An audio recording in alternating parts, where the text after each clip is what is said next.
এয়া হ'ল তাৰ পিছদিনা মামাহঁতৰ ঘৰত ৰাতিপুৱা চাহ পানী খাই পেলাই ভাইটিৰ লগত গ'লোঁ আমাৰ মামাহঁতৰ ঘৰত, মানে মোৰ নিজৰ মামাহঁতৰ ঘৰত। এই ককাই চাচোন কিবা কৰি আছিলে, মামীয়ে মই খাব দিলে গাখীৰ কিবা কিবি, এই পোৱালিকেইটা বাহিৰত খেলি আছিলে। এই মামা মামী আইতাহঁতে কিবা চাই আছিলে বস্তিত, এতিয়া ময়ো অলপ চালোঁ। এয়া ভালে খেলি আছে বাৰীৰ ফালে।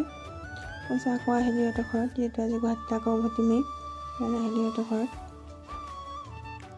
তাৰপিছত এই আগতে আকৌ থ্ৰেডিং কৰি দিছিলে, এয়া মামাকৰ ছোৱালী তাইৰ লগতে আমি আহিলোঁ আধালৈকে।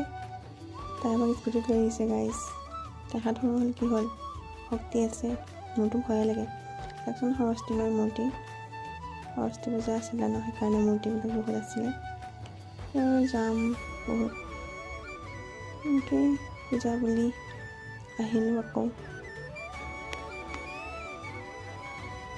ফুলকেইডাল ইমান ধুনীয়া চাওক না, এখন যামেই যাম।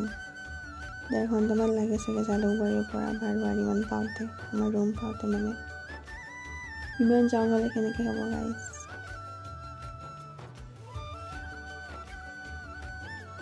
আকৌ সেইদিনাখন যিহেতু গণেশ পূজা আছিলে, সেইটো কাৰণে আৰু ভিৰ হৈছে।